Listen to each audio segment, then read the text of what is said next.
하나님 우리 아버지와 주 예수 그리스도로부터 오는 은혜와 평강이 우리 모두에게 있기를 바랍니다.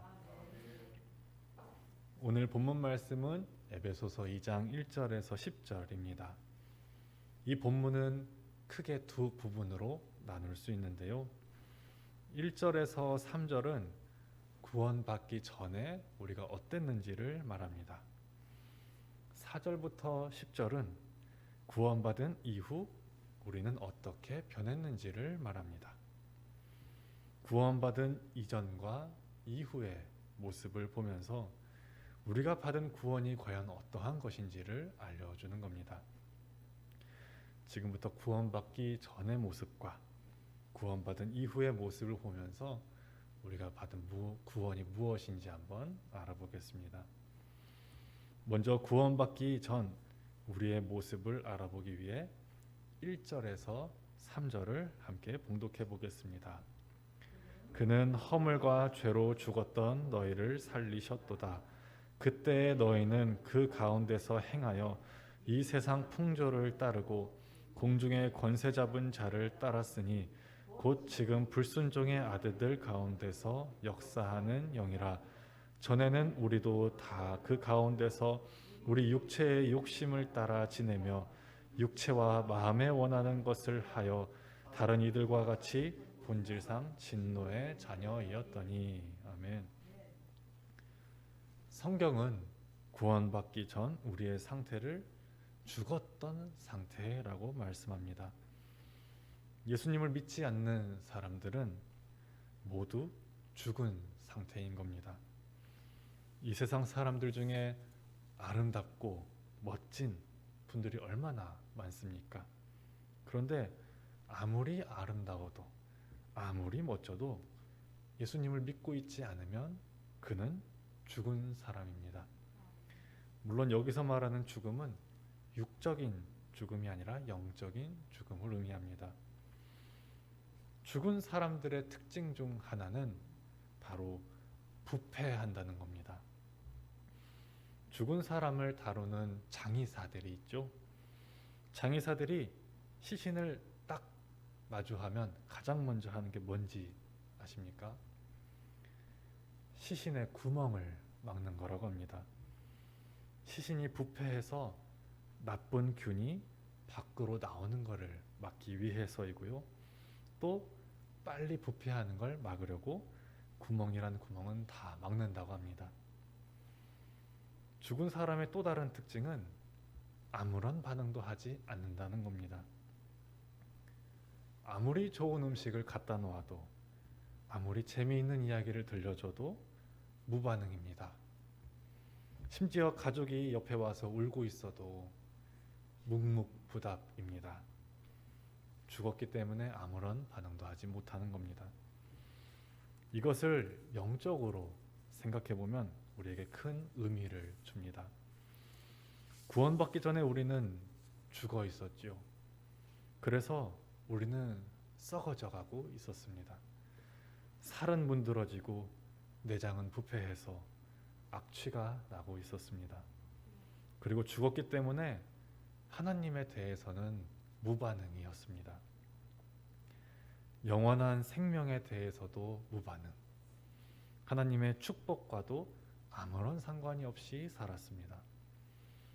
육신은 살아서 움직이지만 영은 죽어서 부패해가고 하나님과는 아무런 관계도 없이 살았었습니다. 이뿐만이 아닙니다. 본문 2절에서는 죽어있는 우리의 상태를 더 자세히 말해주는데요. 그때 너희는 그 가운데서 행하여 이 세상 풍조를 따르고 공중의 권세 잡은 자를 따라 살았으니 곧 지금 불순종의 아들들 가운데서 역사하는 영이라. 하나님과 관계없이 살다 보니 저절로 공중의 권세 잡은 자, 즉 사탄을 따라 살았습니다. 불순종의 아들들에게 역사하고 있는 그 사탄이 하라는 대로 행했습니다.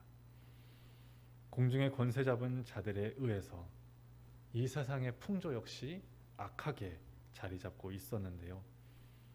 우리도 이 세상의 풍조를 그대로 따라서 살았었습니다. 성적인 것에 집착하거나 명예나 돈에 집착하거나 술에 중독되어 살거나 방탕하게 하루하루를 살거나 3절에서도 구원받기 전 우리의 모습을 말씀하시죠. 전에는 우리도 다 그 가운데에서 우리 육체의 욕심을 따라 지내며 육체와 마음에 원하는 것을 하여 다른 이들과 같이 본질상 진노의 자녀이었더니 우리도 다 그 가운데에서 누구나 다 그러는 것처럼 우리도 사탄과 한패가 되어서 우리 육체의 욕심을 따라 지내며 육체와 마음이 원하는 것을 행했다. 사탄이 하라는 대로 하거나 내 욕심만 따라서 행동했습니다. 그 결과 본질상 진노의 자녀이었습니다. 이 말은 하나님의 진노가 바로 내 앞에 놓여 있었다는 의미입니다. 그 상태로 죽었으면 필히 지옥에 떨어졌고 영원한 형벌 가운데에서 말로 표현 못할, 여기에서 그 누가 그것이 얼마나 아픈지 말할 수 있겠습니까? 말로 표현 못할 고통을 겪으면서 살아야만 했습니다. 가만히 놔뒀으면 우리는 그 진노를 받고 그러한 벌 앞에 살아야만 했었습니다. 그런데 이제 우리의 운명이 바뀌었습니다. 뒷부분인 4절에서 10절을 보면 우리가 구원받았습니다.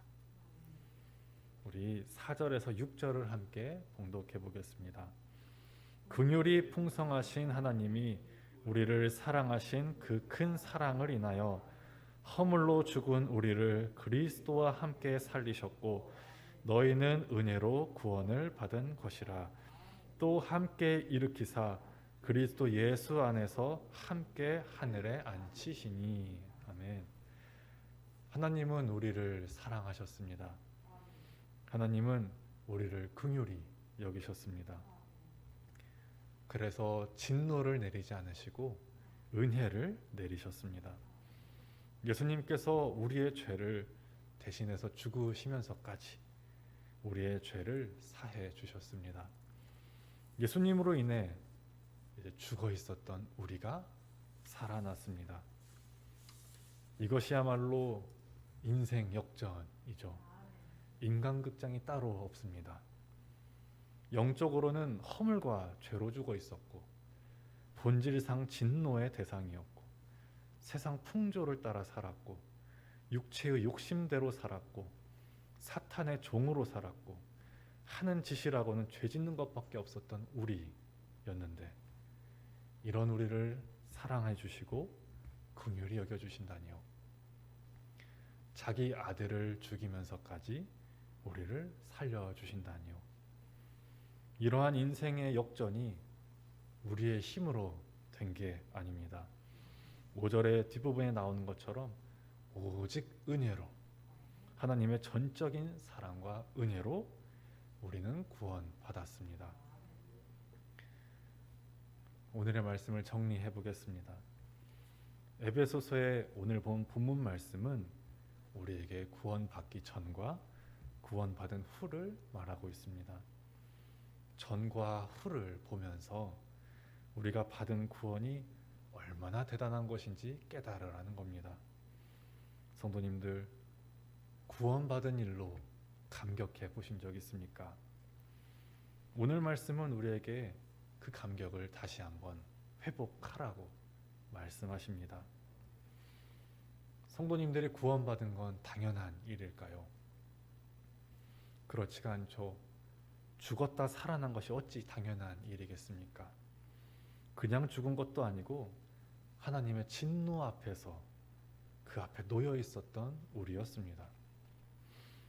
그것이 진노의 자녀였던 우리에게 구원을 베풀어 주신 하나님의 그 큰 사랑이 우리에게 다가온 것입니다. 여러분은 그 사랑으로 인해서 이제 구원받았습니다.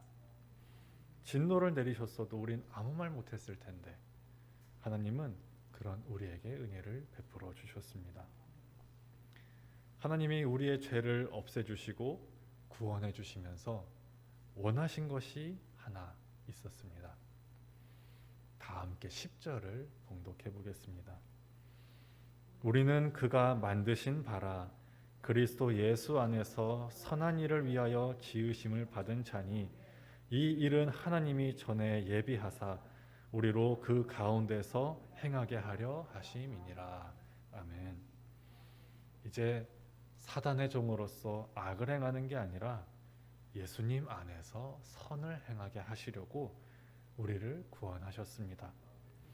우리 안에서 구원의 감격을 다시금 일으키시면서 이제 우리에게 잊지 말라고 마지막 10절을 붙이시는 겁니다. 하나님은 선한 일을 위하여 우리를 새로운 사람으로 지으셨습니다. 하나님의 이러한 마음과 뜻을 기억하시면서 구원받은 사람의 그 정체성을 가지고 앞으로 선하게 살아가시기 바랍니다. 하나님은 구원받은 여러분들이 예수님 안에서 선을 행하며 살아가기를 원하십니다. 아멘.